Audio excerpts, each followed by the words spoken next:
José Mejía vivió en una situación de calle desde los 8 años. Hoy es licenciado, tiene una maestría y es autor del libro Ser Resiliente. En esta tercera entrega nos comparte cómo encontró en la escritura una forma de reconstruirse, perdonarse y dar esperanza a otros.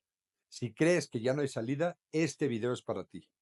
Suscríbete y activa las notificaciones para no perderte más historias de personas comunes con decisiones extraordinarias.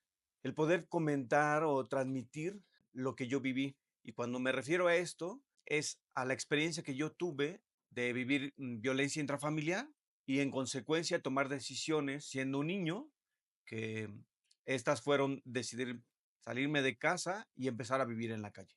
Cuando has vivido tanto tiempo en el silencio, escribir se convierte en un grito de vida. José nos cuenta qué lo llevó a transformar su vida en páginas de un libro y por qué el hacerlo era tan necesario para él. Empezar a vivir en la calle donde, bueno, pues la diversidad de experiencias es muy amplia, es tan grande que el compartirlas con otra gente y que puedan, de alguna manera, prevenirse ese tipo de acciones o consecuencias, creo que ese es uno de los principales propósitos. Compartir no siempre es fácil, y menos cuando lo vivido duele. Pero hay otros como José que entienden que su testimonio puede dar luz a otros. Así, ahora nos revela por qué decidió abrir su pasado en cada una de las páginas. La primera idea surge cuando leo a Viktor Frank, El hombre en busca del sentido. Posteriormente, una periodista en algún momento me contacta y ella me hace la propuesta. La diferencia es que ella quería publicarlo, ¿no? Ella sería la autora del libro. Yo le narraría toda mi vida o todo lo que experimenté en la calle, ¿no? Hay decisiones que nacen desde dentro, pero necesitan tiempo para poder florecer. Conozcamos ese momento en que se atrevió a decir, sí, voy a escribir mi historia. Esta idea surgió en aquel momento y ahí se quedó. Hace casi 4 años, cuando empieza la pandemia, pues yo estaba en casa, era mucha ociosidad la que existía y entonces empezaba a escribir. Tengo un diario en el que yo escribo diversas experiencias, emociones, es una manera de plasmar en forma narrativa todo lo que me pasa, ¿no? Entonces ya tenía tiempo haciendo esta práctica, pero era hoy tuve una discusión con tal persona, pasó esto y escribía y estoy enojado y de esa manera liberaba mis emociones. Un día estudiando la maestría, estudié una maestría en ciencias de la familia, una compañera me invita a un curso de escritura, lo tomo y ahí era práctico, entonces era estar escribiendo, me daban algunos elementos literarios, pero era empezar a escribir, ¿no? Y de ahí surgió. Entonces termina el curso, que duró cerca de 4 meses. 2 meses después yo terminé el libro, ¿no? Entonces tuve ese acompañamiento del docente que me estaba dando esta formación y bueno, pues lo concluí. No pensé que, o sea, fuera a ser ese el producto, ¿no? Porque en realidad solo era como, hacía este ejercicio de yo estar escribiendo mis emociones diarias. Pensé que era una manera de hacerlo como de manera adecuada, ¿no? Pero no había en la mente el proyecto de escribir el libro en ese momento. Cada capítulo es un recuerdo, cada recuerdo es una herida o una lección. Así fue como José fue entretejiendo, fue escribiendo su historia en su libro Ser Resiliente. La idea de hacer el libro, bueno, autobiográfico, era primero hablar de la violencia familiar que yo vivo en casa, ¿no? Visibilizar, todo lo que se experimenta, estas ideas de, te corrijo porque te quiero, pero te corrijo a golpes. Entonces, era una manera de primero dar en los primeros capítulos ese contexto, ¿no? Para que la gente que me leyera pudiera tener esta información, ¿no? De qué es lo que está pasando. Viví violencia en familia, ¿por quién? Pues, por mi madre. Entonces, esto tiene consecuencias y eso era lo que yo quería visibilizar. En la segunda parte, yo quiero comunicar las decisiones que yo tomo y estas son decidir salirme de casa, empezar a vivir en la calle y comunicar todas las consecuencias que vive un niño, porque era un niño, tenía escasos 8 años, más, meses menos, este, y todo lo que vives, porque es paradójico, huyo de la violencia cuando voy a experimentar más violencias y de maneras diversas, ¿no? Entonces, va así la manera en que lo voy estructurando. Después, empiezo a comunicar todos los recursos que yo tengo. Yo tengo recursos, todos los seres humanos tenemos recursos. Entonces, estos aunados a los que yo encuentro en diversas casas hogares donde yo estuve en algunos periodos, pues encontré gente que me ayudaba, encontré gente que me daba alguna palabra. Esos recursos externos contribuían, aunado a los míos, para que yo empezara a desarrollar mi resiliencia. De tal manera que la otra parte va enfocada a eso. Yo no puedo solo. El ser humano no está capacitado para por sí mismo lograr todo. Requiere de recursos externos. Y estos son, pues, la gente que está a tu lado, tus amigos, profesionistas, etcétera, ¿no? Entonces, en estas casas hogares donde yo estuve, pues encontré diversas personas profesionistas y algunos me motivaban, a algunos les hacía caso y a otros no. Pero en una de estas casas, yo empecé a recibir terapia, empecé a recibir una formación educativa. Entonces, esta suma de mis recursos, ¿cuáles eran mis recursos? Pues una, perseverar. Perseverar era importante porque si no, no iba a poder lograr nada. Otra era la disciplina. Desaprender este aprendizaje que yo tenía de libertinaje andando en calle, de no someterme a normas, a reglas, era un proceso de desaprendizaje que tenía que lograr. Y eso era algo que me correspondía solo a mí.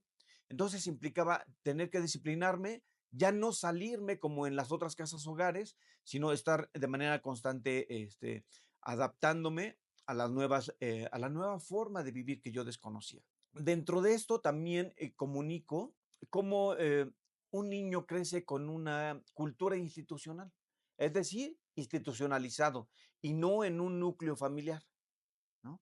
Esa es una gran diferencia que existe cuando tú como niño pasas a la adolescencia, a tu juventud, pero creces en una institución, no creces en un núcleo familiar y entonces los apegos son diferentes.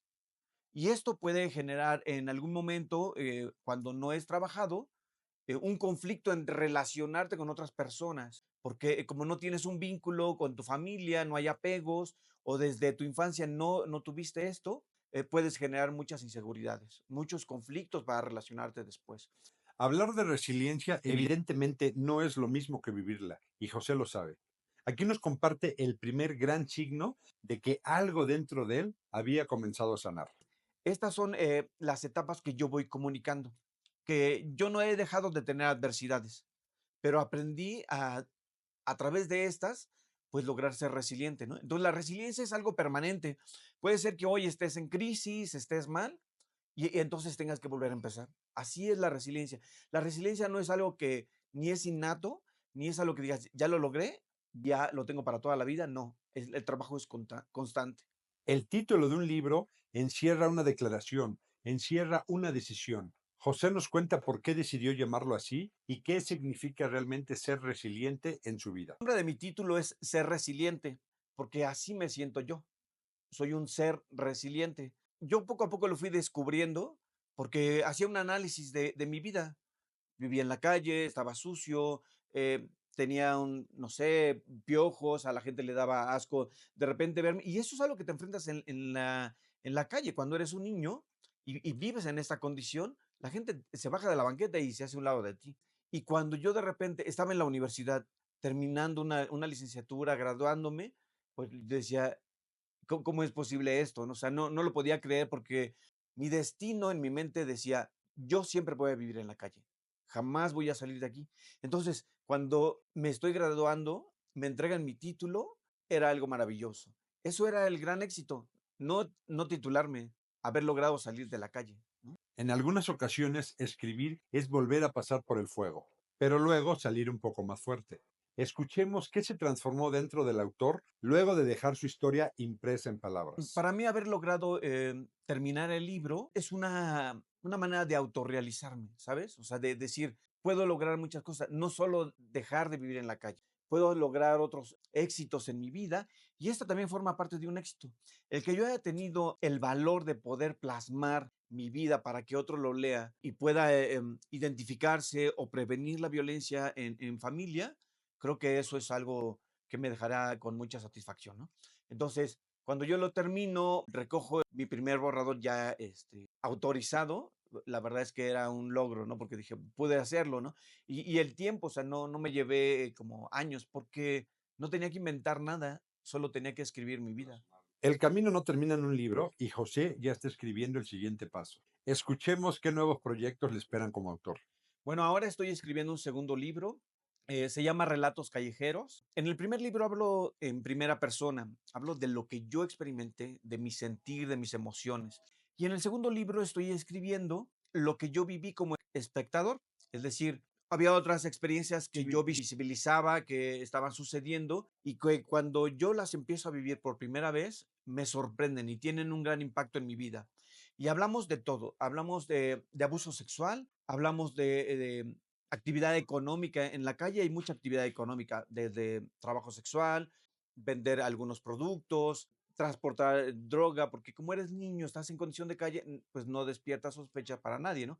Entonces, hablo de los proxenetas, hablo de gente que está involucrada en este trabajo sexual infantil y que yo lo visibilizaba y entre ellos, pues personas regularmente ya pues, grandes, ¿no? Y que ahora son los que te vinculan con esas personas, ¿no? Hablo también de experiencias que viví en casas hogares, de algún chico que recuerdo, él intentó suicidarse, y sentirlo aquí sentir sus piernas en tu pecho con otros compañeros levantándolo para que no lograra la asfixia, pues fueran emociones muy fuertes, pero era yo como espectador, porque yo no lo estaba haciendo. Otro chico que tenía un osteosarcoma, después tuvo metástasis, buscaron a su mamá, pero no quiso ir, o sea, lo terminó dejando ahí en el hospital, ¿no? Y que fue un caso muy, muy importante en mi vida porque él después lo dan de alta y era algo increíble, ¿no? O sea, un chico con metástasis de osteosarcoma y que después dijeran, no, no sabemos qué pasó, pero ya no lo tiene, ¿no? Entonces, de este tipo de relatos son los que hablo en mi segundo libro. Muchos encuentran en la escritura un espacio para respirar, para soltar, para hacer catarsis. José nos explica qué significa para él escribir desde la herida y desde la esperanza. Fíjate que es liberador. Es liberador y más que decir, con ello logro paz, yo creo que con ello logro liberarme de muchas cosas, ¿no? De muchas emociones. La escritura te ayuda cuando tú logras escribir todas tus emociones, haces una liberación, es como una catarsis. Esta catarsis te ayuda a que tú puedas estar más relajado, puedas incluso tener conciencia de lo que está sucediendo. El tener conciencia de nuestro pasado nos ayuda demasiado en nuestro presente, ¿no? Entonces, eso es para mí algo liberador, el poder estar escribiendo. Todo autor escribe con la ilusión de tocar el alma de alguien. Ahora José nos revela qué desea despertar en quien lea sus libros y por qué escribir es para él una forma de servir. A mí me gustaría que estos libros puedan llegar a diversas instituciones. Hablamos, por ejemplo, de la Asociación de Padres de Familia. La Asociación de Padres de Familia, cuando logra entender las consecuencias de la violencia en sus diferentes formas, puede ser un elemento importante para prevenirla. ¿Por qué? Porque algunos familiares, pues, repiten patrones y no visibilizan o no se tiene conciencia de las consecuencias. Esta fue una decisión mía, pero hay otro tipo de violencias que llevan a otras decisiones. Yo logré salir de calle, pero no toda la gente lo logra. Entonces, he empezado en algunas universidades a hacer la presentación. ¿Por qué? Porque son jóvenes y en algún momento de su vida pueden o no, o ser padres. El tener información te hace tomar decisiones informadas, ¿no? Aunque se escuche como repetitivo. Pero cuando tomamos decisiones no informadas, las consecuencias yo las viví y eso es lo que yo narro en mi libro. Entonces, sí es como un propósito que pueda llegar a diferentes células de la sociedad para que se pueda prevenir. Es difícil decir erradicar, eso es como algo inverosímil, ¿no? Pero sí que más gente, más familia, más jóvenes puedan prevenir desde su propia célula la violencia intrafamiliar. Ya lo escucharon. José Mejía eligió no callar. Decidió transformar su historia en palabras y sus heridas en un mensaje. Su libro, Ser Resiliente, no solo narra lo que vivió, sino lo que eligió hacer con su dolor. Porque al final todos cargamos historias, pero solo quienes deciden contarlas pueden ser capaces de cambiar la vida de alguien más. Recuerda, las decisiones que tomamos moldean nuestro destino. El poder está en tus decisiones.